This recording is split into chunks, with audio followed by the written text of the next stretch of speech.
He was surprised I had never been here before. Yeah. So this is your first time to these, yeah. And you're not from an I? Oh, hey! Awesome. Finally, please, what got you here? How did we got you involved? I need to know how we can reproduce that. Well, he's the reason I'm here. I used to work at NI. But he's the reason I'm here, so you can blame him for it. Okay, so guys, when you leave NI, please make sure that you keep coming, because apparently we either have blue Kool-Aid here or purple, which means we were at NI and we still attach enough, but it's not quite blue because we have already left NI. So, if you can help me find the other shades of Kool-Aid, please let me know. So tell your friends. You were supposed to bring people from your company. What happened? Yeah, Chris, I'm talking to you. Don't. I'm busy coding before I present. Yeah. What, you were supposed to bring people. What happened? They failed. I tried. You don't try. Oh, wow. They're fine. All right, anyhow. There's only two. So the Architects Forum is something that Alan Smith and I started quite a few years ago, based on when we joined the group. It seems like it was 2011 or something like that. So that was right before I came to NI, so it was 2010-ish, late 2010 we talked about it. So Alan back then he didn't work for NI, and we wanted to have a forum where we could have advanced topic discussions where, because the users group meetings tended to be more about, is this a for loop, is this a while loop, is this a producer-consumer? So we wanted to have a little bit more in-depth discussions on the regular user group meeting. Producer-consumer, very smart. Oh, okay. So, anyhow, so sometimes we go very deep in the weeds, sometimes we stay a little bit more high level, but the idea is to talk about topics that interest the architects and advanced users, and you don't have to be a CLA to come, and you also don't have to be an advanced user. One of the things that we tell people is, as long as you want to swim in the deep end of the pool, We are going to throw you off the gun. yeah, we don't know if you're going to drown, but you're welcome to join us. So anyhow, so that's my spiel.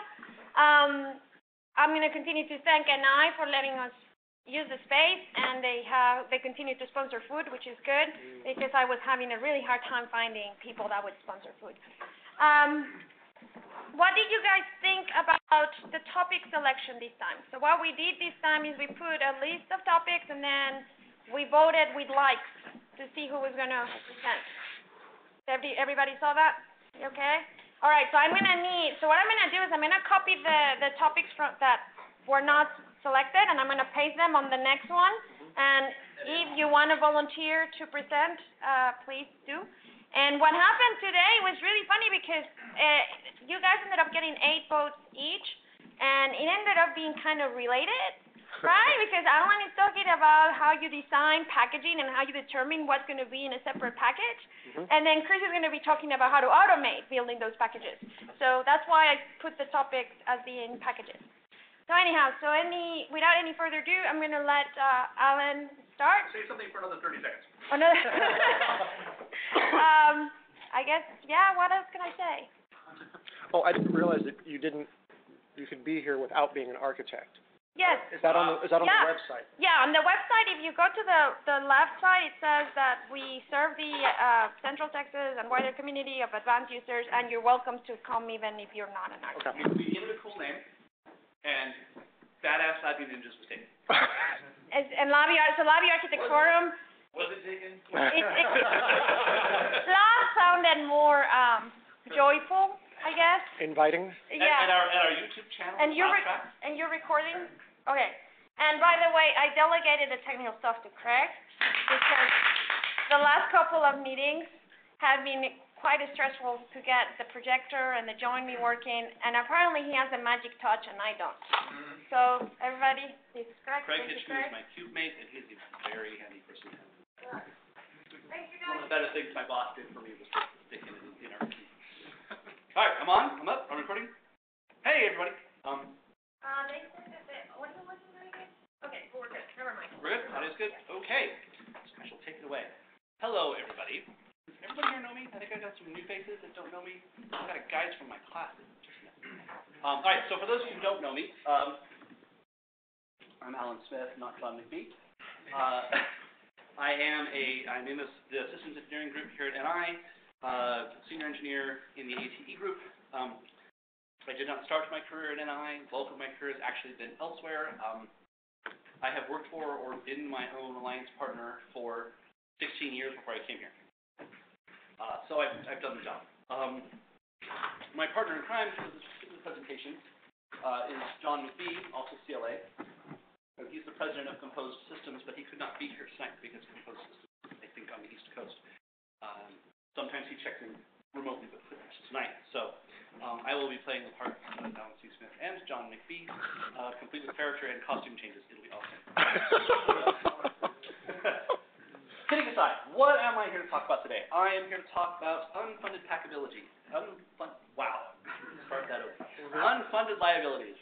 How poor package design drives technical debt and what you can do about it. Yes, I've been hanging around Norm Kirchner too long, so I wrote this flashy title this evening.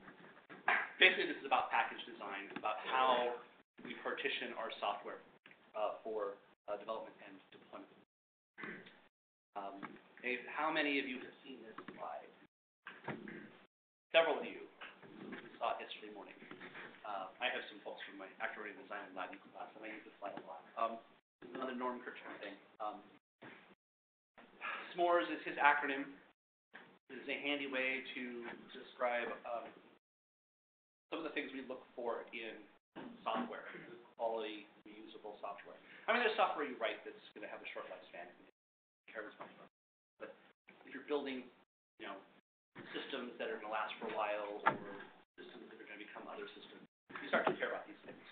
But this is one way to look at it. Other people phrase it differently, but this is the one that we go with. A lot of us in SC and R&D and I go with it. Smores is an acronym. Scalable, modular, reusable, extensible, and if you meet the first 4 conditions, we would like the simplest solution that does that. Scalable code is the code that the capability grows faster than complexity. We've all seen the reverse, those applications that are so complex that no one can add features to them anymore. We want modular code. We want discrete chunks that can be tested separately and independently with minimal coupling. Changes in one module shouldn't really affect other modules much, if at all. We like reusable code. How many dialog boxes do you want to write in? How many configuration editors do you want to write in? More. We really like to make it so that common tasks that we do repetitively, we can just reach into a toolbox, grab something that we've tested and use repeatedly that we know is solid and understand thoroughly, and just use it. We also want extensible code. That's code that's easily adaptable to the changing business environment, because business environment changes. Change. These are all that's just our life. If we have all of these, we want the simplest solutions, easiest to understand solutions that meet these objectives. I want you to follow me, but I also want you to be able to Now, complex software that solves complex problems is going to inherently be complex, but we would like to minimize that best of our ability. So this presentation is a part of what is turning into a series of presentations on this topic, how we get there. I wish I could claim these were all original ideas for me and John. We're not that smart. We've drawn very heavily on our personal experiences as it relates to ideas that were put forth by this gentleman, Robert C. Martin, in his book, Agile Software Development. He goes to great lengths about talking about packages in one section of his book. It is an excellent book. If it is not on your shelves, without your phones, go to Amazon, place the order, I'll wait if you want. It's that good of a book. It's Uncle Bob's book. It's famous in our industry, and you should read it and love it. If you read it and hate it, you should at least, have it to push against. But you won't hate it and love it. All right, so let's start our journey. Let's take a look. This is a case study. Now, my examples here are hypotheticals. I do work with a lot of customers on big stuff, and I just feel the need to put the assurance out there that I'm not going to share anything with you that can't. This is all drawn from my experiences working with those customers, but does not reflect any one customer of mine. But just as a hypothetical, I had this customer. had a large application that had grown over years, maintained by various people as they came into the organization. And it did what they needed it to do. So it was, by some definition, successful. Met their objectives, solved the problem they needed to solve. They were able to maintain it as needed.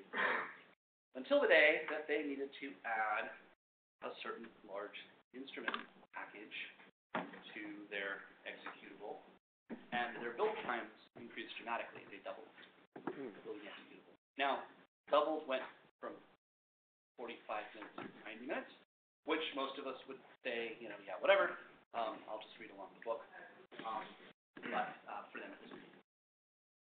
So what they wanted to is they were going to fracture out that instrument package as a plugin.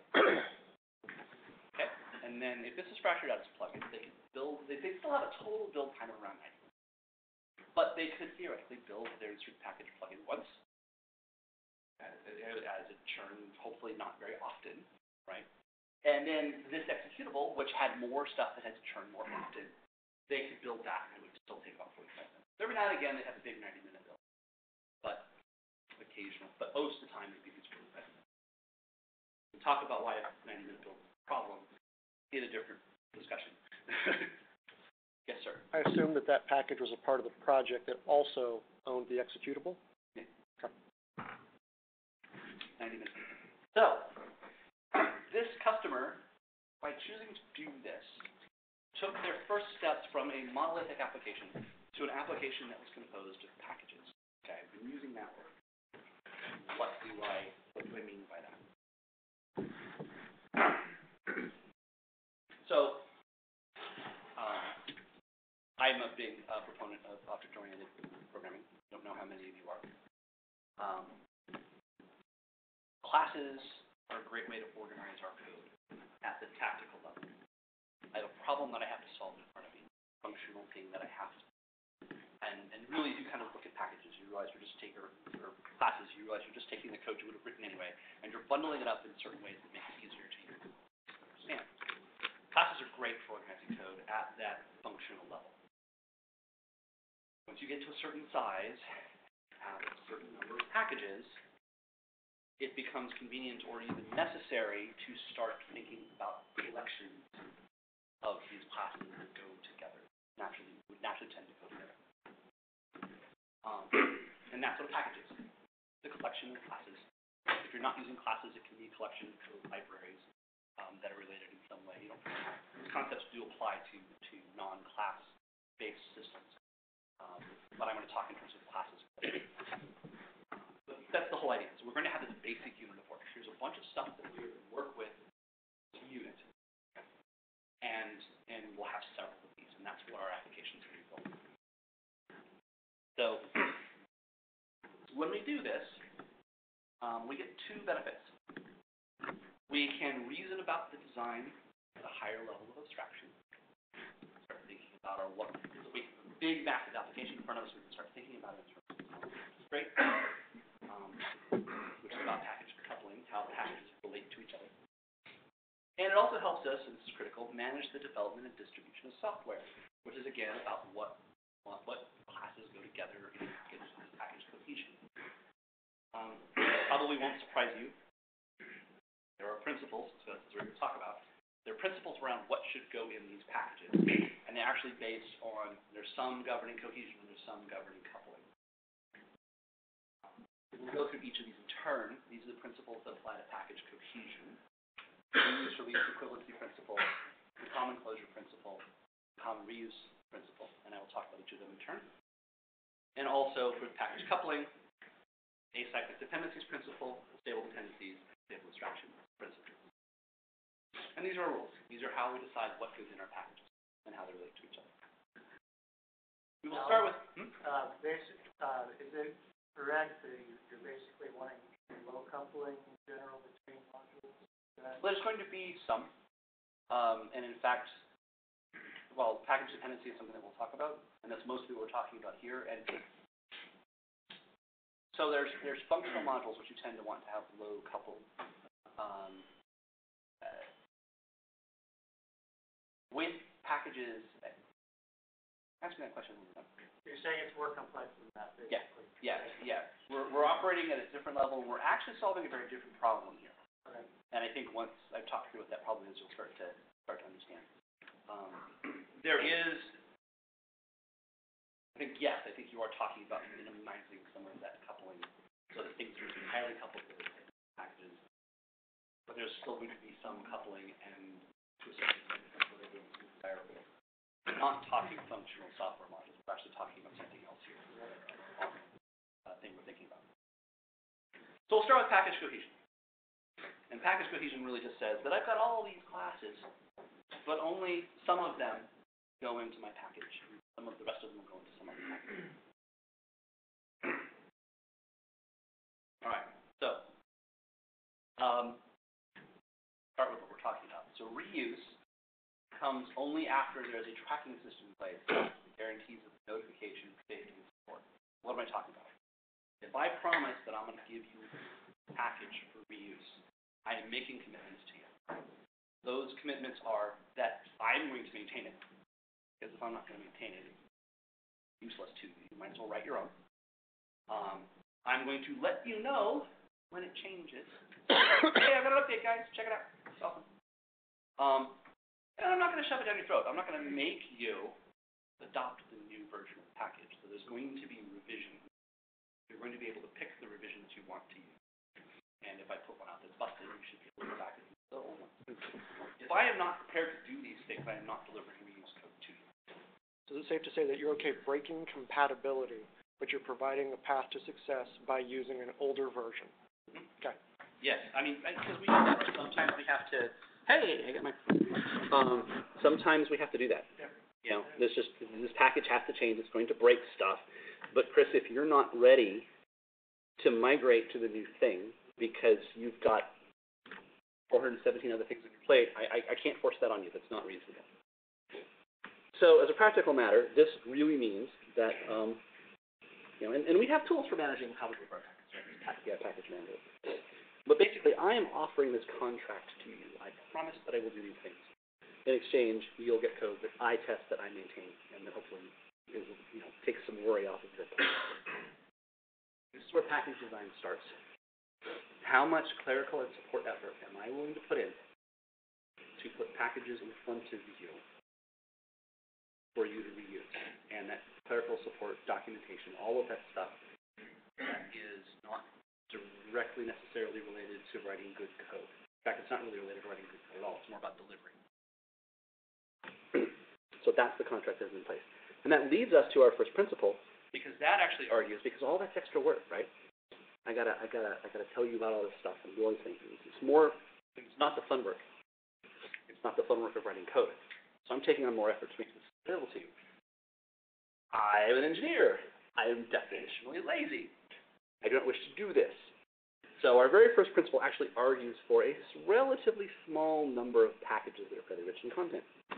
Leads us to our first principle, which is the reuse release equivalence principle. Bob Martin, Uncle Bob Martin's book. The granule of reuse is the granule of release. Now, read that as the granule of reuse can be no smaller than the granule of release. So, you're going to reuse this, and you're going to reuse all of it. If you use it, you reuse the whole thing. This is to say you wouldn't want to create a package and release it where only a small portion of that package is used. Right. And there's a couple of follow-ons to this. So the basic idea here is, and we start to actually move away from, and in fact just set aside any notion that package relates to, here's a particular block of functionality that is supported by this package, or this is a part of the this package is part of the architecture in some way. This is not the print functions for my word processor. Okay, this is actually something very, very different.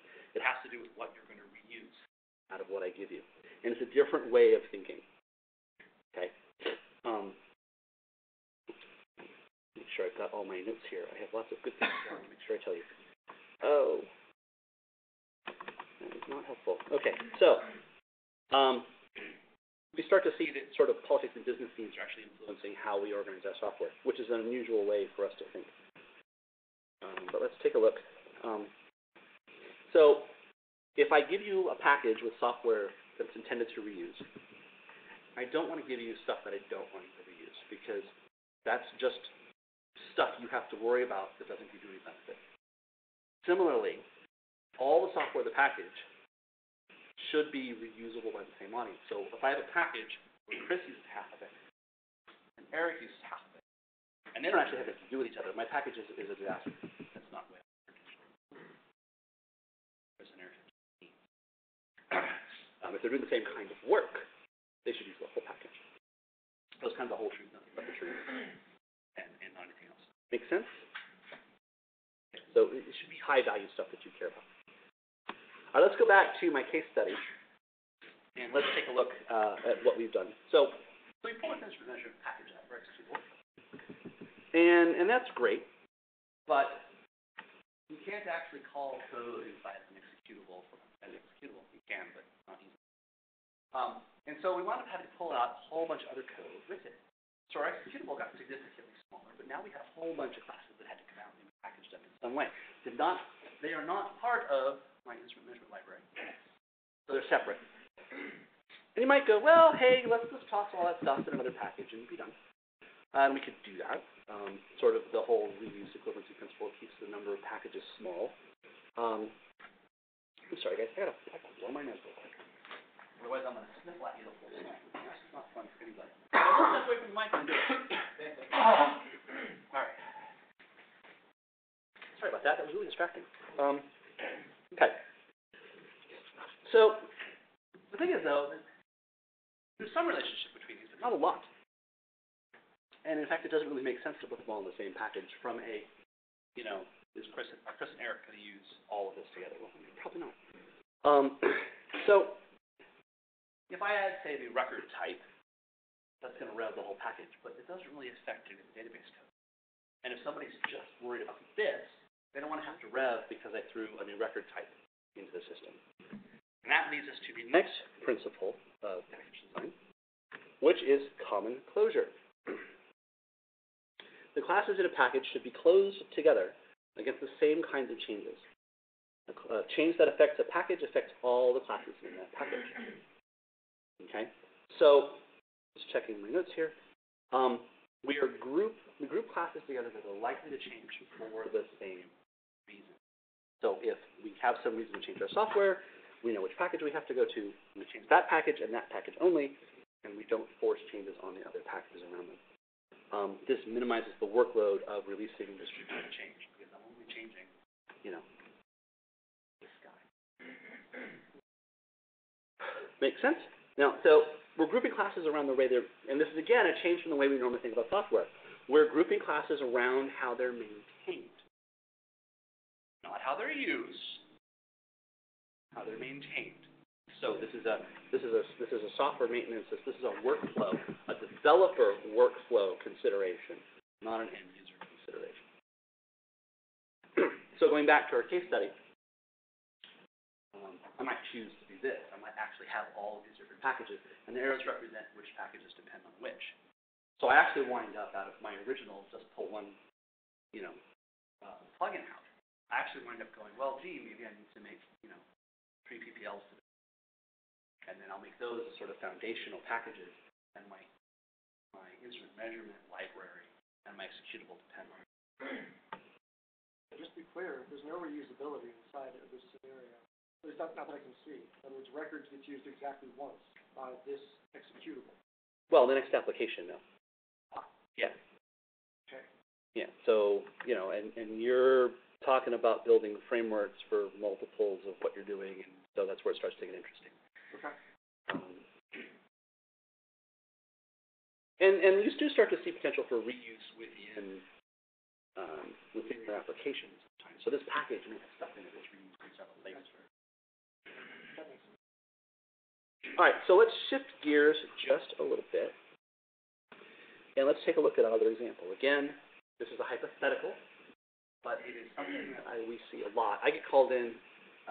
For those of you who don't know, I do a lot of stuff with Actor Framework, so whenever there's an Actor Framework solution to the architect exam, I often get called down to help confirm that it's a good solution or a bad one. I'm doing that less because the guy who creates it actually gets it. But we've seen this a bunch. So this is from a CLA exam, not a real one. We've seen on several, so it's kind of a composite. And what we have is we've defined some solution to one of our problems, and it consists of a core library with some stuff. And there's a console library that manages all of our user interactions. There's an I/O library that talks to hardware, and we're providing simulators for all of these, except for core, which is our basic business logic, all this stuff. Yeah. All these are packaged, and these are all packages. We just had these are all packages. Okay. Now, arguably, and you notice, so we've got like the PXI I/O class, there's a submitted I/O right next to it, and that lets us swap around and change what we're doing. And one can make the argument that okay, we've kind of met our first two principles. We've got some modules of reuse and equivalency here, but we're also closed against common changes. Because if we change how we do I/O, it's likely to drive changes in both the PXI and the submitted I/O classes. Okay, so we can make that argument. But this is not actually something we want to deliver to your customers or to your end users for reasons. Let's see, do I have the notes here? So the problem is one of delivery. The end user ever going to want this? If you're packaging this up in a test system to deliver to customers, are you going to send the simulated I/O with? A few customers you might, but think about just putting it out on the production floor. See, you gotta struggle to think about why. And the truth is, if you're putting that out on the production floor with guys who have no business writing software, you're not going to want to deliver those. You're going to want to strip them out. Similarly, if I'm handing this off to my testing group and the software test guys who don't have a PXI rack on their desk, if they try to load this, bad things are going to happen because they might not even have the APIs loaded. So we have stuff that we've got different guys, different end users that have different needs, and we're giving them stuff in the package that shouldn't be there. So we'll talk about a third principle. The classes in a package are reused together. If you reuse one of the classes in a package, you reuse them all. This is very similar to the REP, the reuse release equivalency, but the emphasis here is limiting the impact to customers. Okay, and that's really what we're driving at here. So REP leads us to tend to put things together, small number of packages that are on topic, which we kind of thought we had. But the CRP, the common reuse principle, actually wants us to split packages apart because I don't want to deliver all of this thing. Okay, so just to consider what I'm talking about here, I've got two packages here, right? A package Y and a package I. The package Y depends on package I. Okay, and the reason that package Y depends on package I is that these two classes, and walk us through right over here, depend on this guy. These two are completely unrelated. Nobody uses them. Now, imagine a scenario where I come along, I own package I do the work on package I, and I come along and I make a change here. Make a change here. My package rebuilds. I rev my package. Craig now has to evaluate, is this change important? Does it affect anything that happens here? The answer is no. So I just put Craig through a bunch of work he doesn't need to do. Let's not do that. Those are the guys that are the offenders. So, common reuse principle. It is typical for classes in a package to be tightly coupled, so we look for that. It should be impossible. The ideal is that it should be impossible to depend on some of the classes in a package without depending on all of them. In my example, this might be an interface, right? But this should be calling me, which means that these are directly affecting them. And since that relationship doesn't exist, those two classes don't belong in this package. These three principles together create some tension. They all pull on each other. REP tends to want lots of packages. The CCP tends to want to bound them in a certain way. And then the CRP wants to throw stuff out. Okay. And so they all pull on each other and they create some tension. and we're balancing reusability and developability. Our packages, which because of this tension, and because it's always shifting around, our packages will actually shift over time. Okay? What was in them will change over time. They are not statically fixed items. And this also tells you something very important, which is that the partitioning of classes into packages cannot happen until you have some classes and actually understand the relationships between them. So this is not something that you can sit down. You can sit down and talk about your major functional modules. You cannot sit down and define your packages up front. Anybody who tells you otherwise doesn't do this really. Occasionally you're going to go, wow, we've really drifted off, and we've got a whole bunch of stuff in this package that needs to be over here. And occasionally that major rev is going to cause problems for your downstream developers, and that's fine is a strong word. They're certainly not going to think so in the moment, but it's part of reality. And doing that once for a major gain, like, wow, this is now suddenly easier to build and deploy, is usually worth it. So, all right, so that is that's package cohesion. Let's talk about package coupling, how they relate to each other.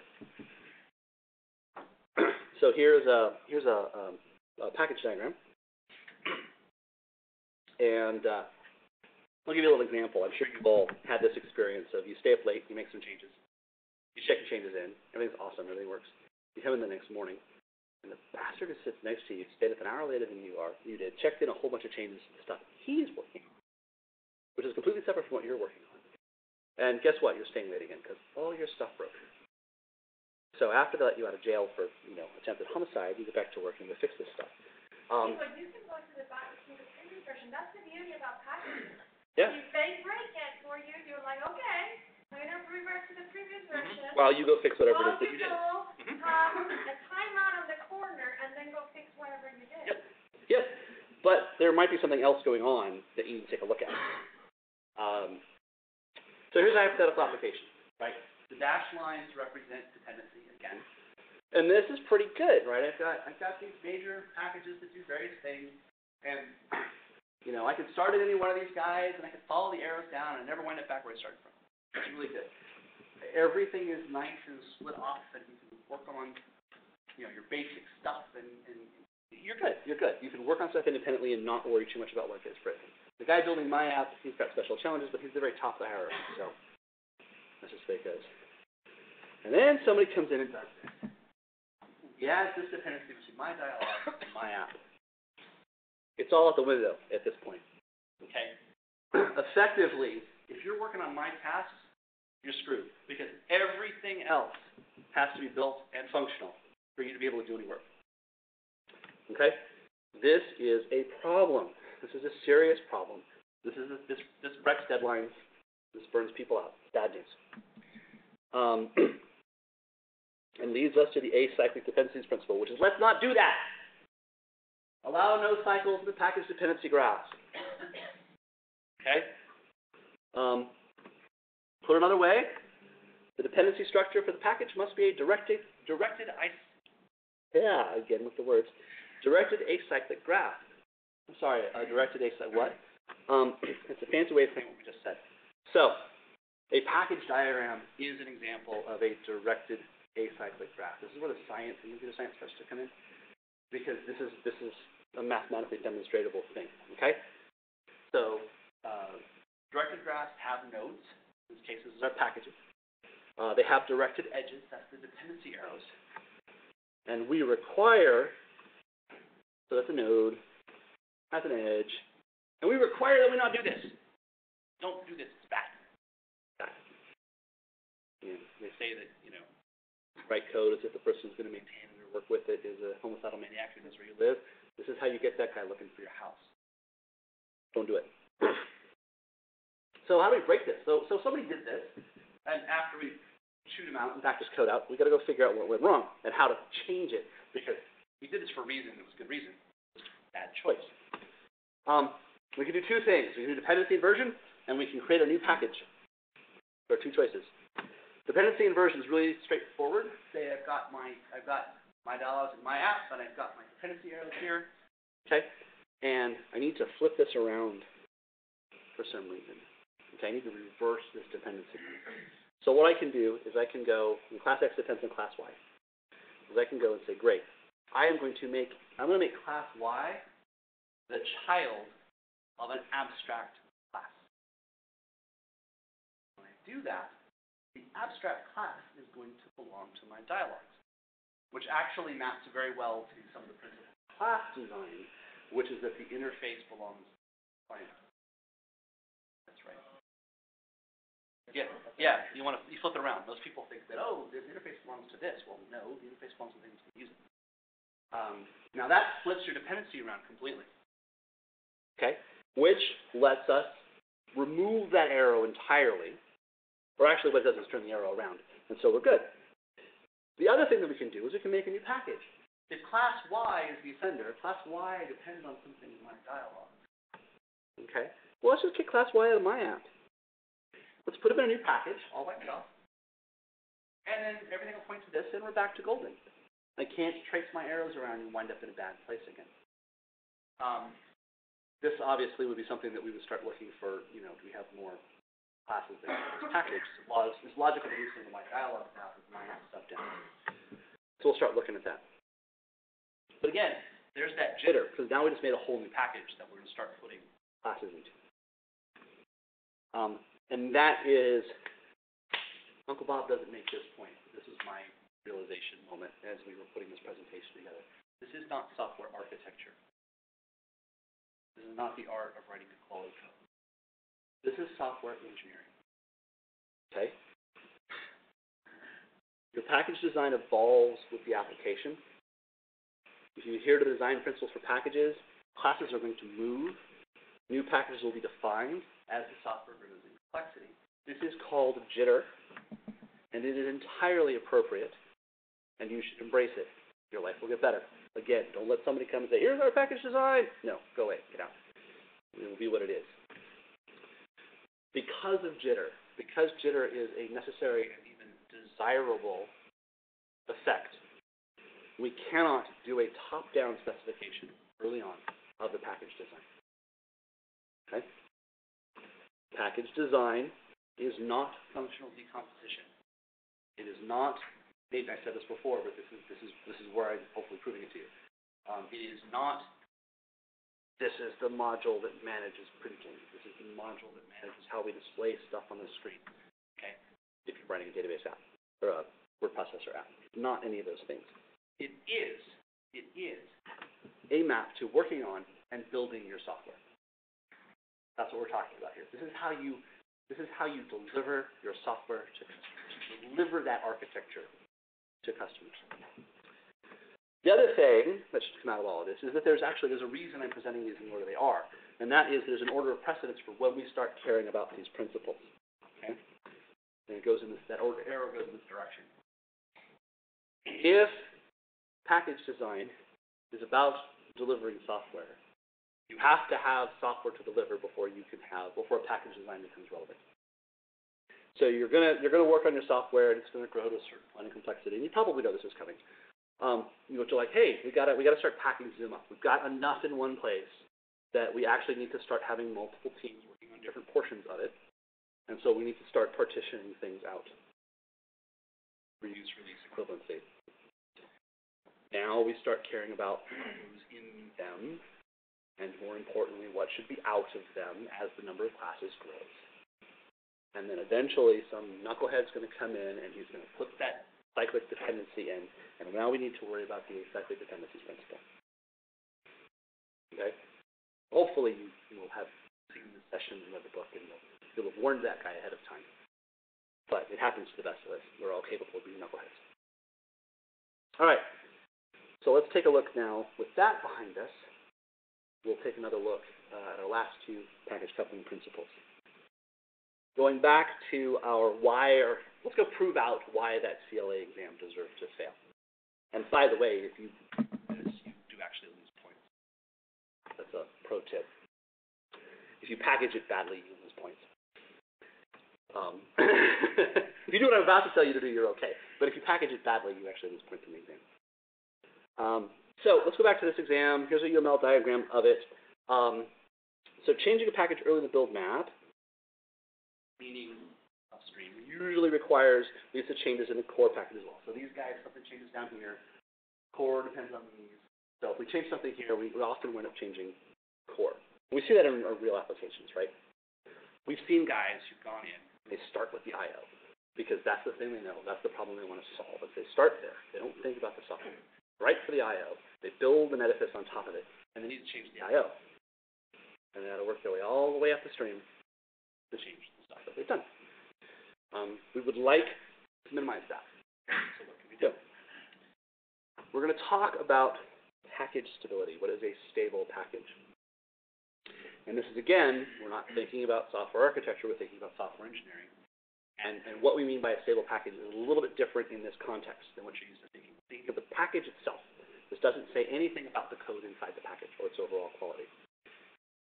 X is a stable package. I don't care how rotten this code is, how desperately you desire to change it. It is stable.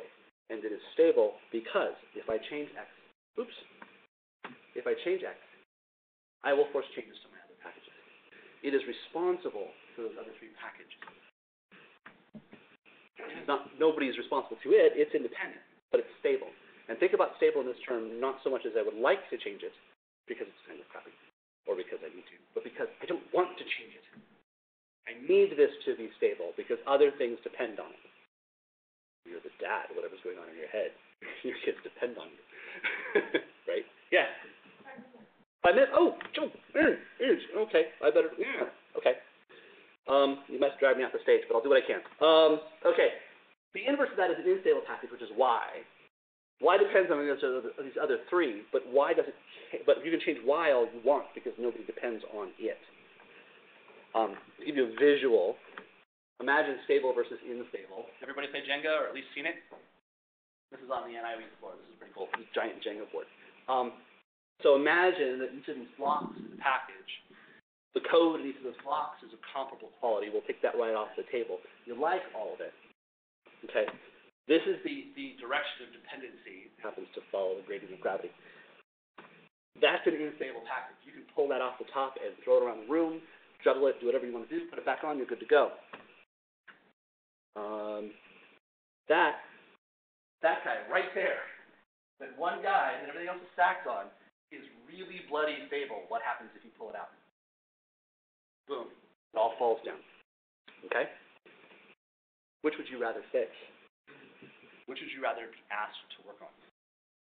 I'd rather work at the top, because if you're working on the guy at the bottom, you're staying over the weekend. All right. Depend in the direction of stability. Okay? To depend in the direction of stuff that you don't want to change. We have metrics. The metrics are awesome. I can come up with a number to calculate how coupled packages are, based on the number of classes outside the package that depend on classes inside, the number of classes inside that depend on ones outside, and I can come up with numbers. And if you do this math, I got to rush just a little bit. If you do this math, you get these metrics for our CLA exam, and they don't look very good. Okay, so afferent coupling, instability is it's measured instability, right? So our instability is 0 for these guys. They are very, very, very stable. They are ultimately stable for our system. Our core is ultimately unstable, instable. Not what we want. Okay, that matches our intuition, which is good. Is it fair to, so the vocabulary stable versus unstable is giving me a hard time. Yeah, because it has its overlooked terms. Minimum impact, maximum impact. Yeah, yeah. Think about it in terms of like where you want to stand. What do you want to stand on? Do you want to stand on stable ground, or do you want to stand on unstable ground? Okay. Now, change is inevitable. Some of our packages should be unstable. They should have the most volatile parts of our code, stuff we're most likely to want to change. Our high-level architecture should be non-volatile and concentrated in the most stable packages. However, we do want our software to be extensible. Our architecture needs to be able to grow over time, so we need to be able to do something about that. Okay? So, for metrics, let's take another look at this guy. Okay? And notice that my instability is due to these two guys right here. This actually goes back to the dependency inversion. Okay, it's their fault. It's all their fault. They're in the wrong place. Okay, these are abstract classes. And our last principle is that a package should be as abstract as it is stable. Okay? A stable package should be abstract, so stability does not prevent it from being extended. We move our console and I/O interfaces up into the core, and we become a lot more immune to changes down here at this level. Okay? Dependencies run in the direction of abstraction. Again, with a metric. We're engineers, we like numbers. So, NC is the number of classes in the package, NA is the number of abstract classes in the package. That ratio gives you the measure of abstraction. We need a working definition for an abstract class in LabVIEW. We don't actually have them as an artifact, so we're going to say that an abstract class is anything with at least one abstract method. It's a definition. You can argue it and probably justify it something different, but we'll go with that. All right, so we do the abstraction metrics on our packages, and we see that again, we have no abstractions in our core.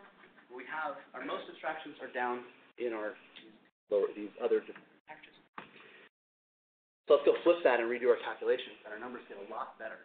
Okay, our core is now maximally stable and the most abstract, and console is maximally unstable and has no abstractions.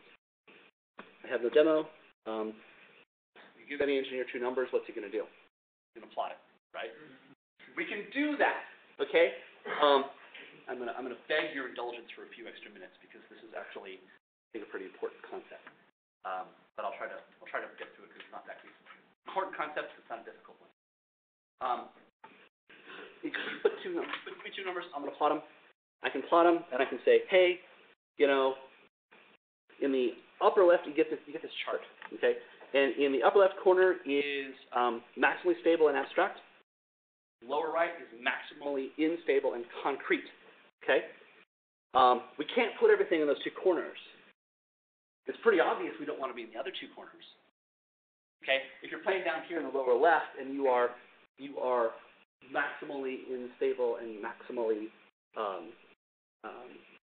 you're maximally stable and maximally concrete, that's the zone of pain. That is stuff that's probably going to change a lot, but that you really don't want to change. And life is pain. Anybody who tells you differently is telling you something.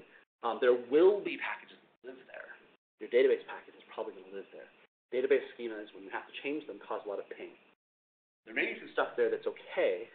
I have a 30-year-old library of string handlers. Right, that stuff's solid. It's never going to change. It can be as concrete as it wants to be.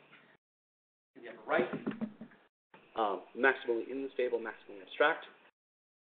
Who cares? Nobody uses it, and it doesn't do anything. Why is that in your build? Okay? But we can calculate. We want most of our stuff to lay on that line. And we can calculate a distance from that line.